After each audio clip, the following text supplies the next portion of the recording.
Hello everyone, આજે આપણે વધારાનું સ્વાધ્યાયના એક્ઝામ્પલની ચર્ચા કરીશું. Example number 30. ગૌસના નિયમનો ઉપયોગ કર્યા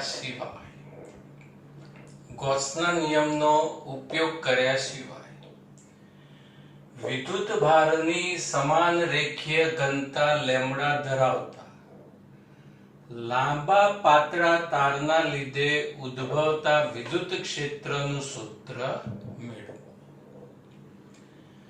સૂત્ર તો આપણે થિયરીમાં સાબિત કરી ચૂક્યા છીએ, પણ શેની મદદથી? ગૌસના નિયમથી. અને સૂત્ર હતું 1/2πε0 λ/r. ગૌસના નિયમ વગર વિદ્યુત ક્ષેત્રનું સૂત્ર સાબિત કરવું છે. તો ચાલો વિદ્યાર્થી મિત્રો આની રીત સમજજો. અનંત લંબાઈનો એક તાર, આ બાજુ પ્લસ ઇન્ફિનિટી, આ બાજુ માઇનસ ઇન્ફિનિટી સુધી. હવે એક પરિમાણ છે એટલે શું આવશે? રેખીય ઘનતા લેમ્ડા. એટલે એક્ઝામ્પલ નો ફર્સ્ટ પોઈન્ટ લખી શકાય કે આકૃતિમાં લેમ્ડા જેટલી સમાન રેખીય ઘનતા ધરાવતો અનંત લંબાઈનો તાર દર્શાવેલો છે. હવે આપણે શોધવાનું છે વિદ્યુત ક્ષેત્ર. તો તારથી y અંતરે બિંદુ P પાસે વિદ્યુત ક્ષેત્ર શોધવું છે. તારથી y અંતરે બિંદુ P પાસે વિદ્યુત ક્ષેત્ર શોધવું છે. એક બેઝિક કોન્સેપ્ટ સમજીએ. આપણને એમ થાય કે સાહેબ kq/r² સૂત્ર લખી દે તો કેમનું રહે? પણ જો વિદ્યાર્થી મિત્રો, આ દરેક વિદ્યુત ભાર રહ્યો જો તાર આ બાજુ અનંત અંતર સુધી, તો દરેકનું P બિંદુથી અંતર, આ દરેક વિદ્યુત ભારનું P બિંદુથી અંતર કેવું આપવાનું? અલગ. તો આવી સિચ્યુએશનમાં જ્યારે કોઈ રાશિ અલગ અલગ હોય ત્યારે આપણે સંકલનનો ઉપયોગ કરીએ છીએ. અને સંકલન ઇન્ટિગ્રેશનનો સિમ્પલ કોન્સેપ્ટ છે સૂક્ષ્મ ભાગ લેવાનો, પછી જે તે સૂક્ષ્મ રાશિ શોધવાની, ઇન્ટિગ્રેશન સંકલન લેવાનું, એટલે સાદું રૂપ મળી જાય. તો ચલો એ જ કોન્સેપ્ટ આગળ એપ્લાય કરીએ. આ માટે O થી x અંતરે dx લંબાઈનો સૂક્ષ્મ ખંડ ધ્યાનમાં લો. ક્યાંથી? O થી. કેટલા અંતરે? x અંતરે. અને dx લંબાઈનો સૂક્ષ્મ ખંડ ધ્યાનમાં લો. આપણને ક્વેશ્ચન થાય કે સાહેબ આનું નામ dx ચમ પાડ્યું? તો આ x અક્ષ પર, એટલે x અક્ષ પરનો સૂક્ષ્મ ભાગ, સૂક્ષ્મ ખંડ શેના વડે દર્શાવવાનો? dx વડે. હવે આ સૂક્ષ્મ ખંડ પરનો વિદ્યુત ભાર dq, ખંડ સૂક્ષ્મ એ તો વિદ્યુત ભાર પણ સૂક્ષ્મ, લેમ્ડા ઇન્ટુ dx. સમજાયું? લેમ્ડા હોય તો લંબાઈ ગુણવાની, વિદ્યુત ભાર શોધવા. સિગ્મા હોય તો ક્ષેત્રફળ, અને રો હોય તો કદ, એટલે લેમ્ડા ઇન્ટુ લંબાઈ dx. હવે આ વિદ્યુત ભાર, જેણીયો વિદ્યુત ભાર થઈ ગયો, બિંદુવત વિદ્યુત ભાર થઈ ગયો આ, અને આ બિંદુવત વિદ્યુત ભારનું P બિંદુએ વિદ્યુત ક્ષેત્ર DE is equal to સૂત્ર બિંદુવત વિદ્યુત ભારનું kq/r², એટલે k dq/r². અને આ અંતર લઈ લઈએ r, એટલે k dq/r². ધન વિદ્યુતભાર છે એટલે P બિંદુ એનું વિદ્યુત ક્ષેત્ર આ રીતે ત્રિજ્યાવર્તી બહારની તરફ આવશે.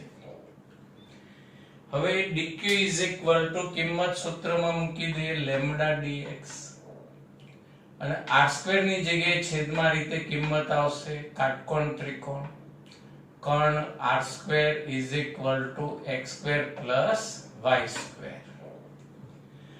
હવે બાળકો આ જે વિદ્યુત ક્ષેત્ર રહ્યું સદિશ dE એનો ખૂણા બાજુનો ઘટક અને એ સિવાયનો ઘટક, ખૂણા બાજુનો ઘટક આવશે DE y is equal to DE cos theta અને એ સિવાયનો ઘટક આવશે DEX is equal to minus સમજ્યા આ ઋણ દિશા આવશે DE cos theta. DE cos theta.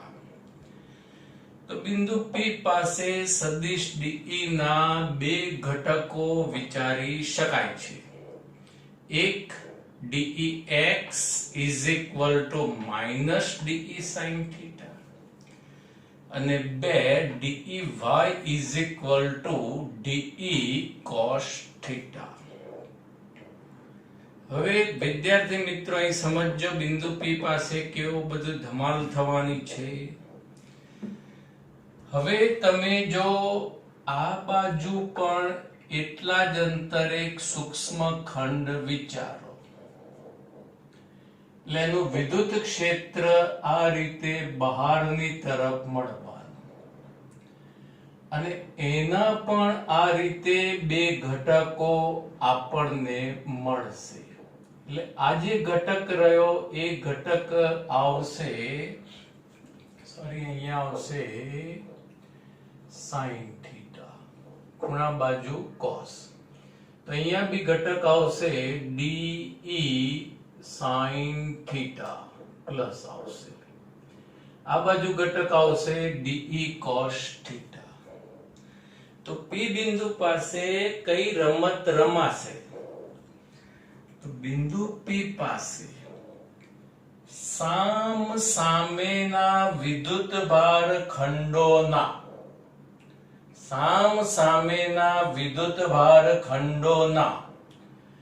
DE sin theta ઘટકોના મૂલ્ય સરખા અને દિશા પરસ્પર વિરુદ્ધ થાય. આથી P બિંદુ પાસે DE sin theta ઘટકોની અસર નાબૂદ થાય છે. સમજાયું? સામે બે ખંડો સરખા અંતરે વિચારવાના, બંનેના વિદ્યુત ક્ષેત્ર બહારની તરફ હોય અને એમાં DE sin theta ઘટક રહ્યા એ દિશાયેલા હોય વિરુદ્ધ દિશામાં, મૂલ્ય સરખા એટલે એમની P બિંદુએ અસર શું થઈ જાય? નાબૂદ. એટલે ગણતરીમાં ફક્ત અને ફક્ત DE cos theta ઘટક જ ધ્યાનમાં લેવા પડે છે. ગણતરીમાં ફક્ત y ઘટક જ ધ્યાનમાં લેવો પડે. હવે P બિંદુ પાસે કુલ વિદ્યુત ક્ષેત્ર is equal to, અહીંયા વિદ્યાર્થી મિત્રો આવું પહેલા લખી શકાય is equal to DEY integration પણ એક DEY જમણી બાજુના સૂક્ષ્મ ખંડનો ઘટક અને બીજો ડાબી બાજુના ખંડનો ઘટક એટલે અહીંયા લખીશું બે DE cos DEY ઘટકો આવે અને DEY ની જગ્યાએ લખી શકાય DE cos theta અને સંકલન અહીંયા ઉગમ બિંદુથી અંતર 0 થી લઈ એક તરફનું ઇન્ફિનિટી સુધીનું ઇન્ટિગ્રેશન. જો આ બે ન લખીએ અને તમારે સાદુરૂપ આપવું હોય તો એ વખતે અહીંયા શું લખવાનું? Minus infinity. જવાબ સરખો આવશે. પણ એ 2 લખીએ તો લિમિટ ક્યાંથી લેવાની? 0 થી. હવે બાળકો 2 એમના એમ સંકલન 0 થી ઇન્ફિનિટી ડી ની કિંમત કે lambda dx upon x² + y² cos theta. આટલે સુધી સમજાઈ ગયું? હવે અહીંથી સાદુરૂપ રહ્યું એમાં મેથ્સ વાળા બી અટવાઈ જાય. તો હવે થોડુંક ધ્યાન રાખજો, ભૂમિતિ પર ફોકસ કરવાનું, આકૃતિ પર જોવાનું. જોયું આકૃતિ પર? હવે આકૃતિમાં આ કાટકોણ ત્રિકોણ છે. કેવો ત્રિકોણ છે? કાટકોણ ત્રિકોણ. હવે આના માટે tan થીટા = સામેની બાજુ અપોન પાસેની બાજુ. એટલે x = y tan થીટા. એટલે x ની જગ્યાએ આપણે હવે શું મૂકીશું? y tan theta. પછી બાળકો અહીંયા x ની સાપેક્ષે વિકલન લઈ લઈએ તો અહીંયા dx / d થીટા આવે. એ d થીટા અહીં ગુણાકારમાં y m ના m, અને tan થીટા નું વિકલન થાય sec² થીટા. એટલે dx = y sec² theta d theta. હવે આ લિમિટ પણ ચેન્જ થશે કે જ્યારે x = 0 હોય એટલે 0 મૂકી દો એટલે tan થીટા = 0 એટલે થીટા = 0. x = ઇન્ફિનિટી હોય એટલે અહીંયા ઇન્ફિનિટી મૂકી દો, y નીચે જાય તો બી ઇન્ફિનિટી. tan થીટા = ઇન્ફિનિટી એટલે થીટા = π/2. હવે 2k લેમ્ડા સંકલન ની બહાર ઇન્ટિગ્રેશન, નવી લિમિટ 0 થી π/2. અહીંયા dx ની જગ્યાએ હવે શું લખાશે? y sec² theta d theta. એ x ની જગ્યાએ શું લખાશે? y tan થીટા નો વર્ગ એટલે y² tan² theta plus y². y² common લઈ લો એટલે tan² થીટા પ્લસ 1. અને ધોરણ 10 નું નિત્ય સામાની જગ્યાએ શું લખાય? sec² theta. એટલે sec² થીટા કેન્સલ, એક y બી કેન્સલ. એટલે અહીંયા પદ રહેશે 2k લેમ્ડા/y સંકલન cos થીટા d થીટા. હવે cos થીટા નું સંકલન sin theta. π/2 upper limit, 0 lower limit. હવે થીટા ની જગ્યાએ sin π/2 માઈનસ થીટા ની જગ્યાએ 0. sin 0 ની કિંમત 0 થાય, sin π/2 1 એટલે રહેશે 2k લેમ્ડા/y.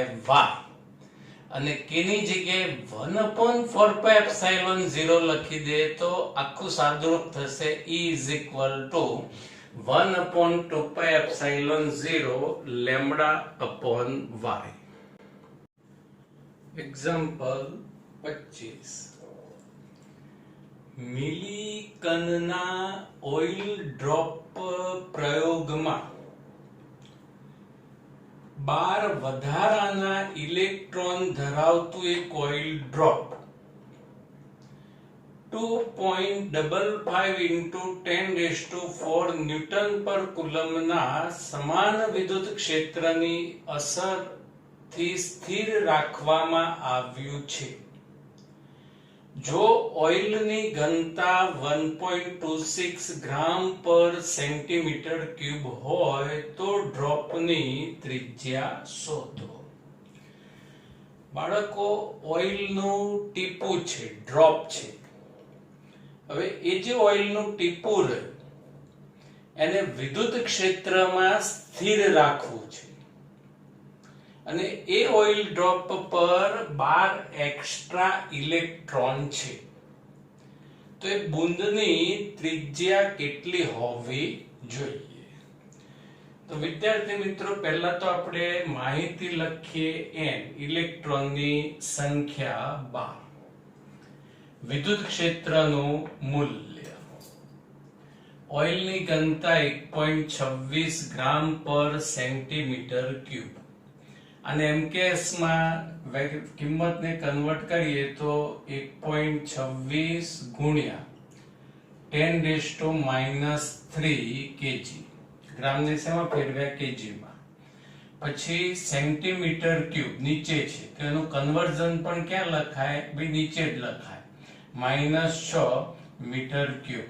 એટલે આ -6 ઉપર જતા રહે એટલે આ સિમ્પ્લિફાય આવશે 1.26 into 10⁻³ કેજી પર મીટર ક્યુબ. એટલે કે આ સિમ્પ્લિફાય ધ્યાનમાં રાખવાનું.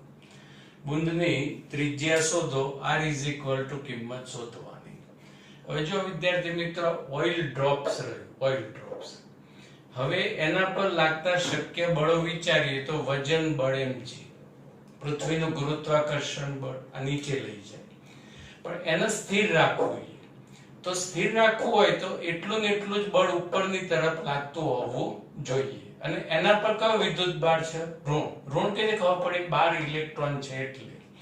તો વિદ્યુત ક્ષેત્ર આ રીતે હોવું જોઈએ, ધન થી ઋણ.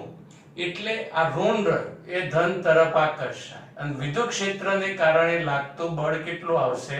QE. એટલે આ બંને બળ સરખા થાય તો જ ઓઇલ ડ્રોપ સ્થિર રહી શકે. સમજાયું આટલે સુધી? હવે એકદમ એક્ઝામ્પલ સિમ્પલ લે. વજન બળ = વિદ્યુતીય બળ. વજન બળ mg, વિદ્યુતીય બળ QE. m દળ, દળ એટલે ઘનતા ગુણ્યા કદ, q = ne. હવે v વોલ્યુમ, કદ. હવે બુંદ, ડ્રોપ કેવું હોય? ગોળાકાર. એટલે 4/3 પાઈ r³ ρg. NEE આ વોલ્યુમ v નું સૂત્ર થયું. r³ ને કરતા બનાવો એટલે 3 ગુણાકારમાં અહીં અંશના પદો રહ્યા, બધા છેદમાં જશે. હવે બધા પદની આ સમીકરણમાં કિંમત મૂકી, n ની કિંમત મૂકવાની 12, સ્મોલ e ની કિંમત 1.6 ગુણ્યા 10⁻19, કેપિટલ E 2.55 ગુણ્યા 10⁴, પાઈ 3.14, ઘનતાનું mks મૂલ્ય g 9.8, અને આ બધાનું સાદું રૂપ આપશો એટલે આ રીતે કિંમત આવશે. બાળકો ધ્યાન રાખજો, અહીંયા ક્યુબ છે એટલે ઘનમૂળ લેવું પડશે. એટલે 10 ની ઘાત રહે એ 3 થી ભગાય એ રીતે તમારે 10 ની ઘાત વાળું પદ એરેન્જ કરવાનું. હવે બે બાજુ ઘનમૂળ લઈએ તો 10⁻18 ઘાતનું ઘનમૂળ એટલે ભાગ્યા 3, 10⁻6. આ કિંમતનું ઘનમૂળ આપણે કેલ્સી થી લઈ શકીએ. એકવાર વર્ગમૂળની સ્વિચ દબાવવાની, ગુણ્યા 2 વાર, ગુણ્યા 4 વાર, ગુણ્યા 8 વાર, ગુણ્યા 1 વાર. એટલે એનું સાદું રૂપ આ રીતે આવશે 0.9817. આ કિંમત વ્યવસ્થિત લખીએ તો દશાંશ ચિહ્ન એક સ્ટેપ જમણી બાજુ લઈ જઈએ એટલે ઘાત માઈનસ થાય, એટલે આન્સર 9.81 × 10⁻⁻7 મીટર.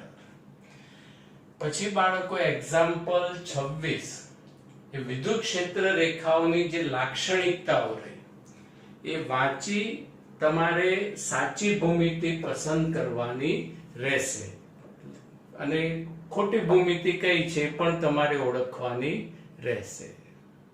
એક્ઝામ્પલ 27, અવકાશના અમુક વિસ્તારમાં બધે વિદ્યુત ક્ષેત્ર z દિશામાં છે. z દિશામાં વિદ્યુત ક્ષેત્ર છે.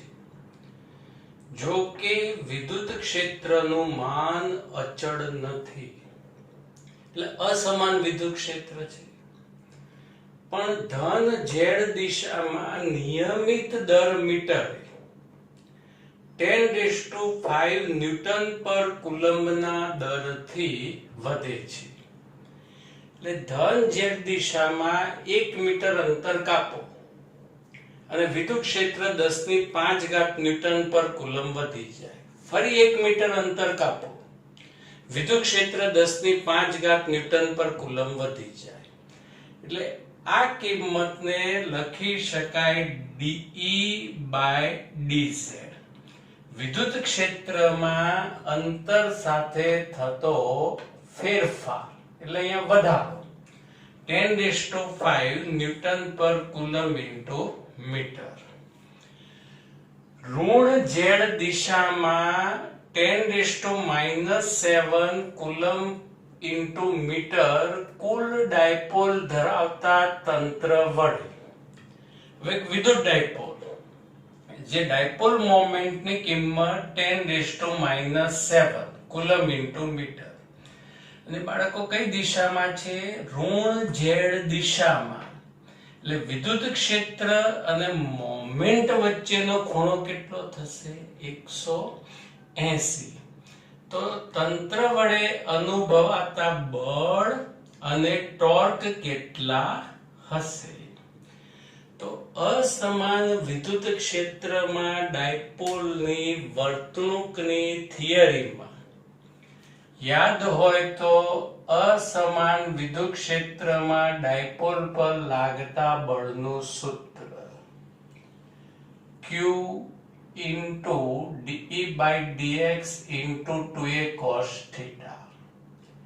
Q into 2a બાળકો શું લખી શકાય? P dE by dx cos theta. P મોમેન્ટની કિંમત 10⁻⁷. dE by dz એટલે x ની જગ્યાએ આપણે z લખી દઈએ. 10⁵ થીટા 180. આનું સાદુરૂપ 10⁻². cos 180 ની કિંમત માઇનસ. એટલે ડાયપોલ પર લાગતું પરિણામી બળ થયું. હવે ટોર્ક. તો torque is equal to PE sin theta. theta is equal to 180. એટલે sin 180 ની કિંમત કેટલી થાય? 0. એટલે ડાયપોલ પર લાગતું ટોર્ક આવશે 0. હવે એક્ઝામ્પલ 28 અને 29 એ આપણે ચેપ્ટર 2 પૂર્ણ થાય પછી જ એની રીત સમજાય એવું છે. એક્ઝામ્પલ 30 આપણે કમ્પ્લીટ કર્યો અને હવે એક્ઝામ્પલ 31 પ્રોટોન અને ન્યુટ્રોનના ક્વાર્ક્સ બંધારણની ગણતરી કરો. બાળકો આપણે શરૂઆતમાં પણ આનું ક્વાર્ક્સ બંધારણ જોયેલું. પ્રોટોનનું ક્વાર્ક્સ બંધારણ હતું UUD અને ન્યુટ્રોનનું ક્વાર્ક્સ બંધારણ થાય UDD. પણ જો 3 માર્ક્સમાં પૂછાય, MCQ માં પૂછાય, VSQ માં તો ડાયરેક્ટ લખી શકો, 3 માર્ક્સમાં પૂછાય તો તમારે આ રીતે રીત દર્શાવવી પડે. તો પ્રોટોન અને ન્યુટ્રોન વિદ્યાર્થી મિત્રો એ દરેક 3 ક્વાર્ક્સના બનેલા હોય. પ્રોટોન પર વિદ્યુતભાર +E અને ન્યુટ્રોન પર વિદ્યુતભાર 0.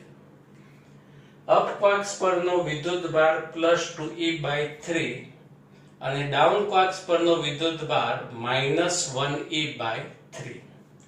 તો અહીંયા વિદ્યાર્થી મિત્રો અપ ક્વાર્ક્સ પરનો વિદ્યુતભાર +2E/3, ડાઉન ક્વાર્ક્સ પરનો વિદ્યુતભાર -1E/3.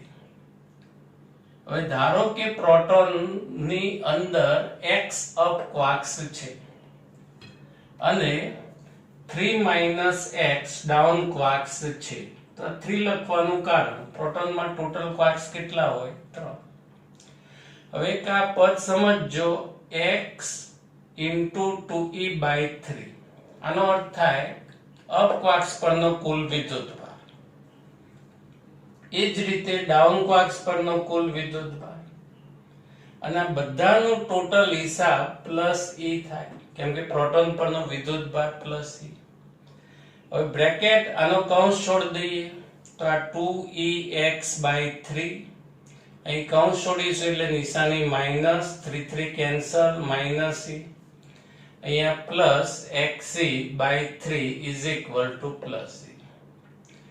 આ -E આ બાજુ લઈ જાઓ એટલે થઈ જાય 2E.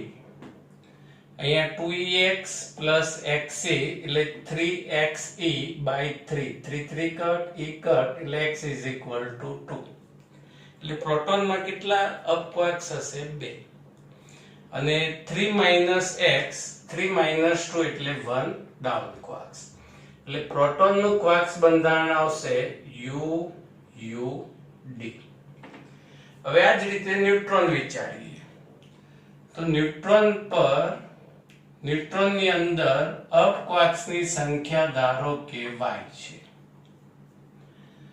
તો ડાઉન ક્વાર્ક્સની સંખ્યા 3 minus y થવાની આની જેમ જ હવે y into 2e by 3 up quarks પરનો કુલ વિદ્યુતભાર plus 3 minus y minus 1e by 3 down quarks પરનો કુલ વિદ્યુતભાર હવે ન્યુટ્રોન છે એટલે બાળકો અહીંયા ટોટલ કુલ વિદ્યુતભાર કેટલો આવશે 0 બ્રેકેટ કૌંસ છોડી દઈએ તો 2e y by 3 यहाँ 3 3 कैंसल એટલે minus e minus minus plus y e by 3 is equal to 0 minus e આ બાજુ લઈ જાઓ અને આ બે પદનું સાદુરૂપ રહેશે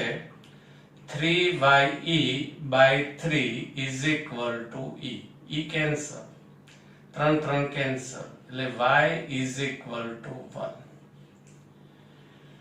હવે y is equal to 1 એટલે અપ ક્વાર્ક્સની સંખ્યા કેટલી 1 તો ડાઉન ક્વાર્ક્સની સંખ્યા કેટલી થશે 2 એટલે ન્યુટ્રોનનું જે ક્વાર્ક્સ બંધારણ રહ્યું આ રીતે આવશે u d d સમજાયું એક અપ ક્વાર્ક્સ અને બે down quarks u d d 3 માર્ક્સમાં પૂછાય તો આ રીતે ગણવું પડે